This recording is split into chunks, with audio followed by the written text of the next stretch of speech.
Okay, well, I think we'll get started here. A warm welcome. Good afternoon, everyone. For some of you, it might be morning, and some maybe it would be evening, but a warm welcome to everyone, and thank you for joining us on our Broad Escapes Travel Talk of Uganda. I am Bonnie Hinchberger, and I am a co-founder of Broad Escapes Tours for Women, and it is an absolute pleasure to have the opportunity to present to you today about Uganda. Anyone who knows me knows that I am very passionate about Africa. I've actually just returned from my 10th safari just last April, and I have a deep love for nature and animals in general, and I'm so excited to share with you some of the experiences that you will find here in Uganda. I'm going to switch back over to the presentation now, but just wanted to let you know I'll pop in live after the presentation as well to answer any questions you have. So if you have questions that come up throughout the presentation, you can add them to the chat box and we'll address those at the end. So let me just switch here to the presentation. Okay, so who is Broad Escapes? Broad Escapes is a Canadian grassroots women's travel company, and I've actually been hosting women's tours for 16 years now. So we've got lots of experience in the women's travel business. We offer women a place to travel in a fun, safe, and welcoming environment. Our groups are small. Our maximum is 16 people. And in this particular group for Uganda, maximum will be 11. And that group size allows everyone to enjoy the camaraderie of others. We have meticulously designed tours to enrich the lives of women through travel. And those are designed by women. So that we usually always include engaging, authentic experiences and female-friendly activities. We also have like sustainability and meaningful travel. They have been pillars of our itineraries for years, like from the beginning, actually. And those are buzzwords in the industry now, but we've been doing them for years. We like to support the communities we visit through these sustainability tourism dollars. And we're a great place for solo travelers. We welcome solo travelers. We have a lot of solo travelers on our trips. Some are married, some are not. Some like to do our roommate matching program where we will match you up with another roommate, and others will choose to have a room on their own. So that's enough about me. I'm going to just briefly talk a little bit about Uganda now. Uganda is a once in a lifetime experience. It is one of only 3 countries in the world where you can observe the mountain gorillas in their natural habitat. The others are Rwanda and Congo. It's known, of course, for its mountain gorilla trekking, but also for chimpanzee trekking. They have tree climbing lions. Of course, your typical safari experience with a variety of different animals. The landscape is beautiful, and you also get an opportunity to do river safaris, which you can't always do in all countries. But I always say people come to Africa, and particularly Uganda, to see the animals. But the true impact of your travel experience will be the people you meet along the way, and you will really love the Ugandan people. So the trip that we're talking about today is a women's travel group, and it is a maximum of 11 travelers and is going to be departing in February of 2025. And it's a great time to be in Uganda. It's just before the rainy season, so should be a good viewing for all the animals. So I'm going to show you next video of just a combination of the videos and photos that we've taken along the way with our previous groups. So all these pictures are things that you can experience on your own trip with us to Uganda.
Okay, so who's ready to go to Uganda? I'm going to go through our itinerary day by day just to give you a few more details about what's included in our journey. So here you see a map of Uganda, and we will arrive in Entebbe. And the flights generally arrive late in the evening, so that night will just basically be a night to rest and relax, and overnight, so that our journey will start the next day.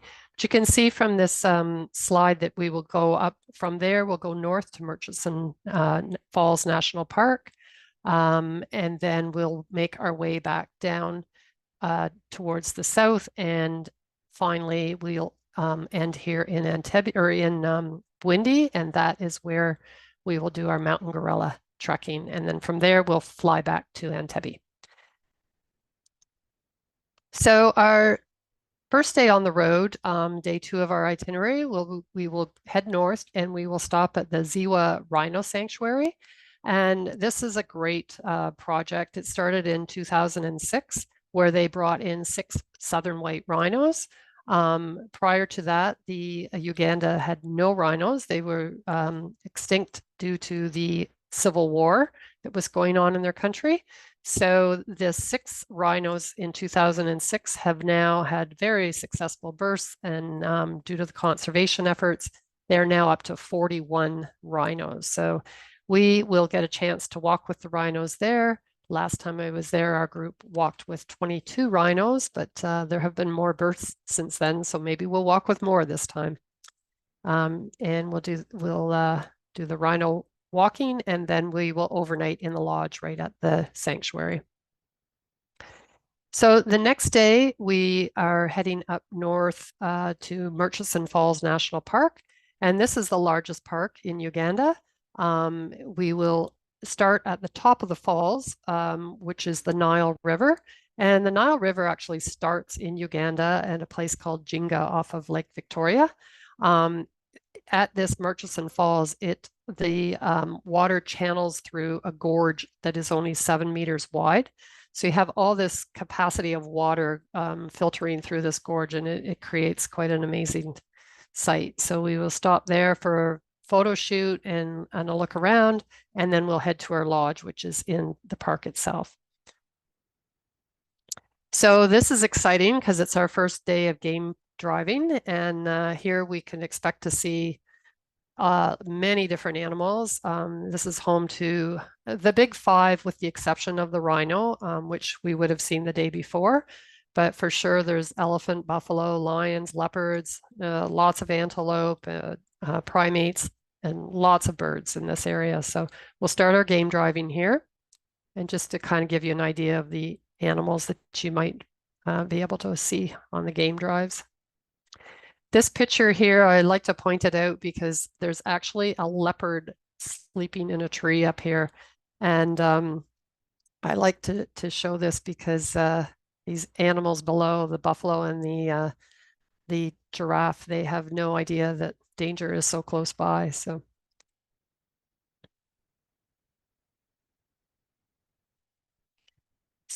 continuing on, we'll still be in Murchison National Falls Park, and we'll do a morning game drive the next day. And the afternoon, though, it's exciting because we'll actually do a game drive on the river, on the Nile River, and we will take the boat up to Murchison Falls and be able to view the animals. It's nice to have a different perspective because normally you're game driving in a truck, and this will be game driving in a boat, so you can see and view the animals from the water's edge. So this is just kind of an idea of what you will probably see along the river. Lots of birds in this area. Uganda actually is the best country in Africa for birding for anyone who is a birder.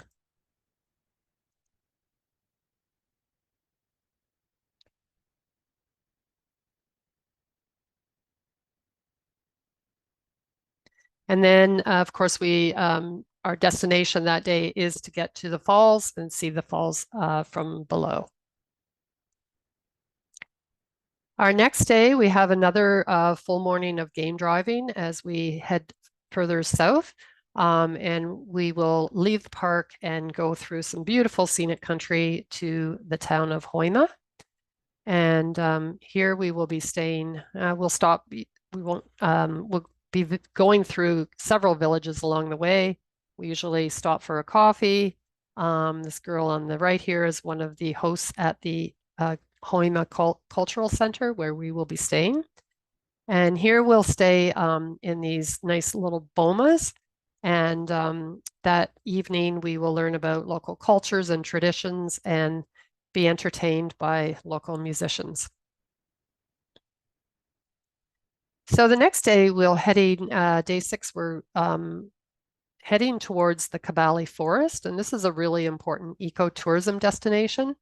It's a great place for chimpanzee trekking. It is home to over 1,500 chimpanzees, but it also has 13 other species of primates, has lots of wetlands for birds. There's, I think, 138 different bird species, and it is going to be our home for the night.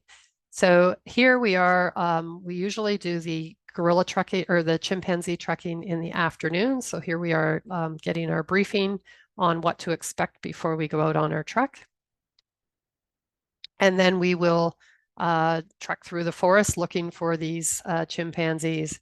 On this particular trip, it was raining, but it was a very successful trip because we tracked a very large troop of chimpanzees and were able to follow them through the forest and stay with them for an hour. So it was an incredible experience. And of course, these were what we came out to see, and we had success. So yes, we were wet, but it was well worth it. We got soaked that day because it just poured rain, but it was a wonderful day had by all.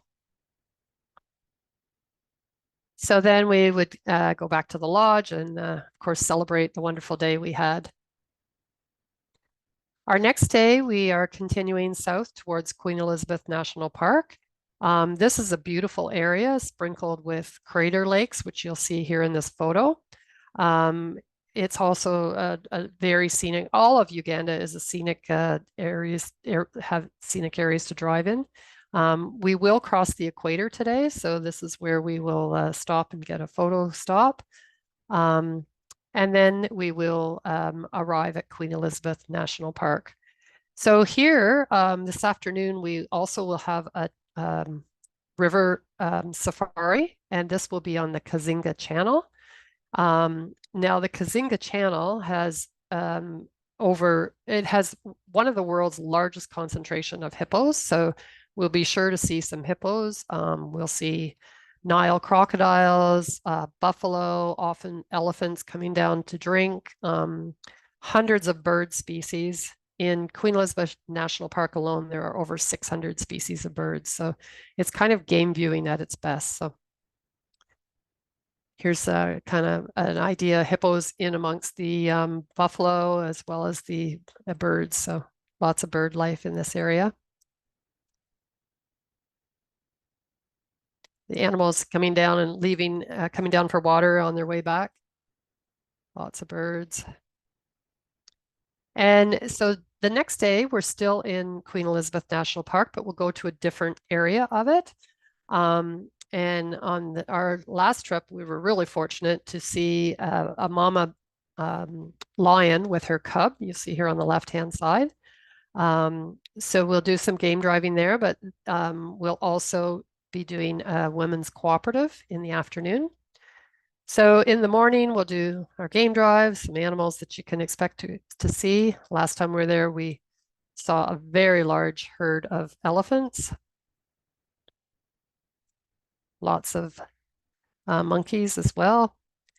And then we will stop at a women's cooperative to learn about the process of the coffee production. The women that are involved in this project, they come from broken and abusive homes. And this project has given them, being part of the project has given them an opportunity to gain their own independence and have the ability to send their children to school. So they show us the whole process, which is actually done by hand. It's quite interesting. And then, of course, our reward is a nice cup of Java afterwards. Of course, we support them by purchasing their product, their coffee products too, which is amazing. Uganda is also known for outstanding coffee, so it's very good there. Then on day 9, we're still in Queen Elizabeth Park, but we will go to a different section of it. It's called the Ishasha sector. We have a nice lodge. We're staying right along the river that night. And this park is beautiful, sprawling savannas, lots of wildlife, again, lots of bird species. But this park is really known for their tree climbing lions. So to give you an idea of what we could expect to see when we visit this park.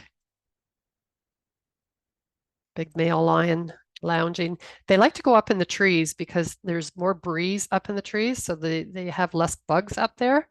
And it's actually cooler in the trees because they're covered under the shade too. So there's a mama looking through the leaves.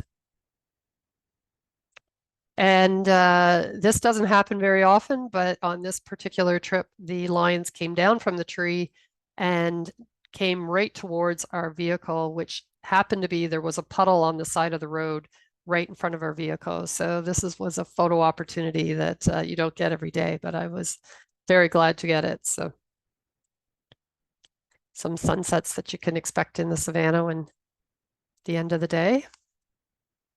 Our next day, we are heading to Bwindi, and Bwindi is the area where we will do the mountain gorilla trekking. But it's another beautiful drive to get there. And we will do game driving again in the Ishasha sector of the park before we leave. So these are kind of animals that you can expect to see, on our game drive. So we're leaving the park. And then once we get back out into outside of the park, we'll be going through several villages as well, kind of see their way of life and their culture. We also will be passing through beautiful tea production areas and see the people harvesting the tea. And the endless rolling hills, they're just beautiful. So when we get to Bwindi that afternoon, we have a private lecture that will discuss with us and teach us about the mountain gorillas and how important they are to Uganda and the particular area where we're visiting, to Bwindi. They're also going to be talking about the tourism effects and how positive the tourism has been for the area, both in protecting the mountain gorillas, but also providing sustainability to the local economy. And it's a really important thing to have both tourism dollars assisting the local community, and it's been it's really worked well in this area. So the next day is the day we've all been waiting for, and this is in the Bwindi impenetrable forest. So this will be our view as we wake up in the morning, and that forest behind us, that mountain behind us, is home to the gorillas and beyond. So more than half of the world's gorilla population is in this area. So it's an excellent place to do the gorilla trekking. So we will start the morning with a nice hearty breakfast, and then we'll be preparing our day packs, get our hiking boots on. We usually wear gaiters around our legs and get some poles so that we're all ready for the trek. Then we will go to the park headquarters, which is only about 5 minutes away from our lodge, and we'll be entertained by a local women's group. So this is just another example of how tourism dollars have helped the communities, because these women's groups get to entertain here every day, and they get paid to do the work. So, it's helping everyone that's in these groups as well. So they'll then separate the groups into 8, maximum 8 for each group, and they'll go through with the ranger. They'll go through all the protocol and do a briefing, and you'll know the like the troop that you get assigned to, and they'll kind of go over how many gorillas are in the troop, how many are babies, how old they are, and just kind of give you an idea of the gorillas that you might be seeing. So these rangers, they see these gorillas so frequently they can recognize them by their facial expressions. So, of course, we have to do the before photo because we're all excited and ready to go on the trek. I always recommend hiring a porter. In this particular case, my porter was a female. But these porters, by hiring them, you're providing employment to the locals. They kind of work on a rotating basis where the porters can just sign up and come to the park each day. And depending on how many people are hiring porters, that's how many will get hired. So it's cash directly to them, and it really helps their communities. So it's another example of how this is helping become a sustainable tourism. So here we're going, depending on where the gorillas have stayed the night before, there's always a tracker out. So he or she will know where the gorilla troops have stayed. They move around every night. They don't have a home. They stay in different trees every night. So they will have a good idea of where we'll need to start in order to see these gorillas. And the trek itself can take up, between 45 minutes to get to the gorillas to several hours. It really just depends on where that gorilla family is. Now, once you get to the first viewing of the gorillas, in this case, there's a silverback in this photo. Once you see the gorillas and spot them, then you have a strict 60-minute time frame in order to observe them. And this is just some pictures that I've taken throughout the years of my visits there, and tell you every time you see a mountain gorilla in the wild, it is an unbelievable experience. Here's some with one with a baby. And many of the troops do have, well, most all of the troops have young babies. Some of them have newborns. They have had several newborns since 2020. So their population is actually on the rise now, which is excellent. This particular mom here has her baby in her arms and cuddling her baby. It's just so surreal. And the gorillas don't move around as much as the chimpanzees. So once you do locate them, they're generally sitting around eating and interacting with each other. So it gives you, generally, you have the time to just sit there or stand there and observe and just watch them interact with each other. And it's really incredible. Big silverback there. And this is what we call a successful day when we've encountered a gorilla troop and been able to watch them for the hour. And since the pandemic, they have now required everyone to go on the treks, both chimpanzee and gorilla trekking, to wear the mask. Of course, we share very similar DNA, so we also don't want to spread our viruses and germs to them. So. And of course, the after photo when everyone has big smiles on their faces, and we've had a great visit with the gorillas. And a dinner that evening, well deserved. So our next day in Bwindi, we'll spend a day at an organization called Ride for Women. And this was founded by a couple, Evelyn and Dennis. And they have devoted their life to supporting these women in the Bwindi area. They now have over 300 women in their program who, prior to this, were struggling with poverty, HIV, some had domestic violence.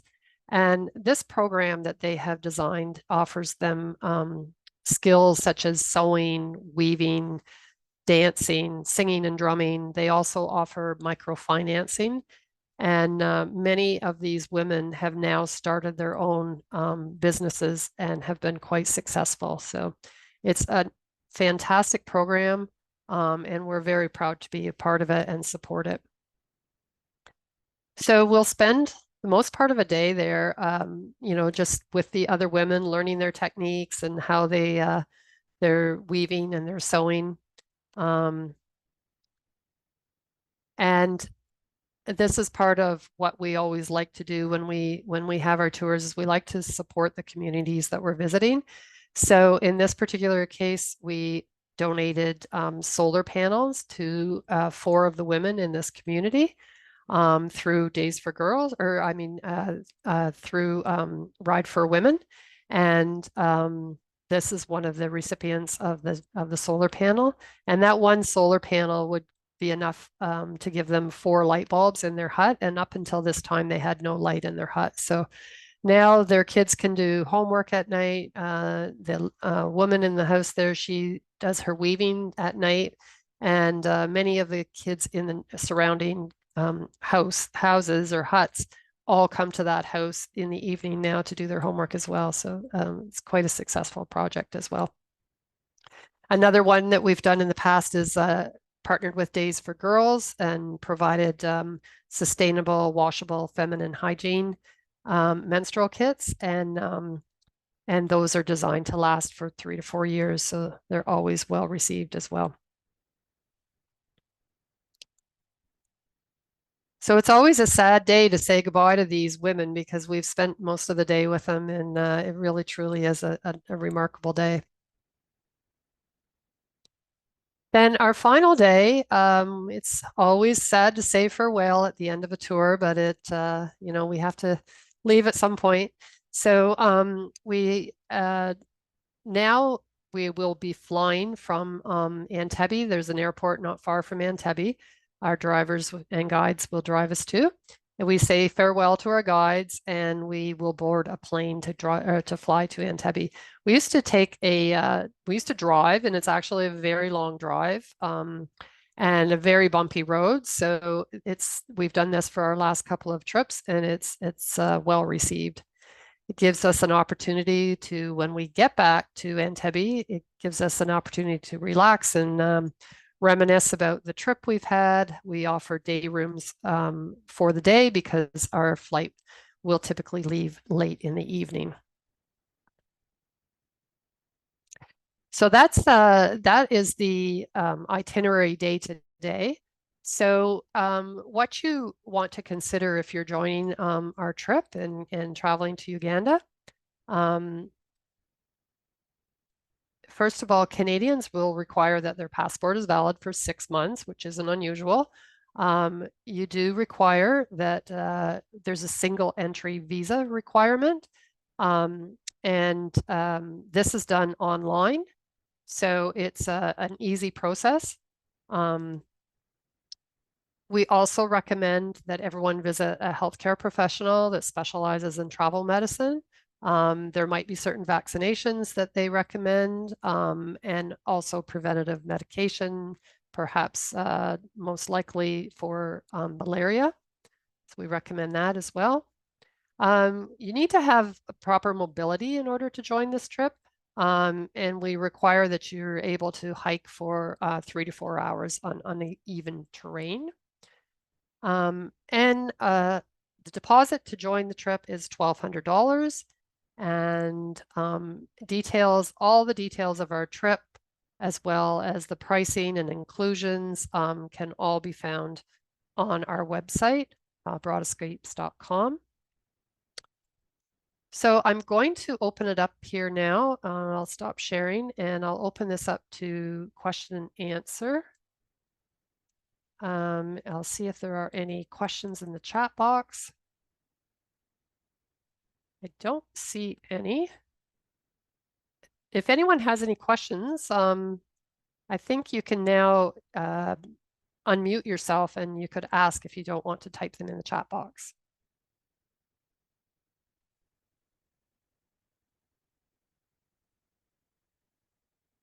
No questions? Hi, this is Victoria. I have a question. Sure. Yes. By the way, that was That was a wonderful video. I almost cried. It was so moving. Oh, thanks. But here's my question. So I was curious about this. So I actually was reading a blog about someone who had gone to Uganda to see the gorillas, and she said she trained for a long time to prepare herself for the trek. Hmm. So I guess there are different levels because she made it sound very arduous and very like. Yes, so there are different troops. I think there are 8 troops, like families of gorillas. There might be 9 now, in the Bwindi area. So each of the troops, like they all have their own territory, and within their territory, they could be like they're in a different spot every day. So sometimes getting to them is a longer hike than other times. So generally, every day when the groups arrive, um, the rangers kind of put people in the groups according to, some people are real keeners and want to be out there, out in the forest and wilderness for hours, and they'll put them in the groups that will want to hike further because there'll be a further hike to get there. So it is all hit and miss. I've had groups as short as, 35, 40 minutes, and we've seen the gorillas. And then I have heard of other groups where it could be a 2-hour hike in, a 3-hour hike in. But it all really depends on its nature, right? You can't predict where they're going to be. Mhm. Okay, thank you. You're welcome. So I see there's a question here. If 2025 isn't possible, how often do we do the trip? We typically have run the Uganda trip about every 3 years, but again, it's based on, if we have lots of people interested, we could run it sooner than that. Do you ever do tours to Rwanda? I would like to go to Uganda and Rwanda. So I haven't included Rwanda, and it's simply because when I first started introducing these mountain gorilla trekking tours, Rwanda was more than double the price of Uganda for the gorilla trekking permits. And I mean, the gorilla trekking permits have gone up in price since then. So for that reason, I didn't include Rwanda. Um, so, I mean, if you wanted to do our trip to Uganda and then do a side trip to Rwanda, we can certainly organize that for you. But it would be a very similar experience because if you look on a map, the Rwanda, Uganda, and the Congo all kind of share the same mountain range. So, you're basically visiting as like it's going to be a similar experience as the trekking in Uganda.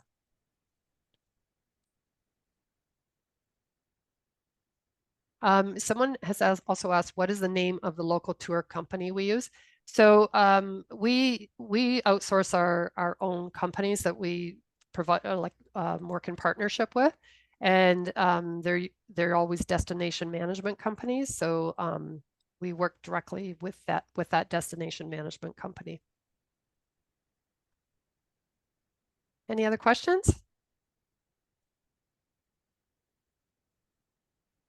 Okay, well, I just would like to thank all of you for joining us today, and I'll switch back onto the screen here so that you will have our phone number and contact details. Not very techy here.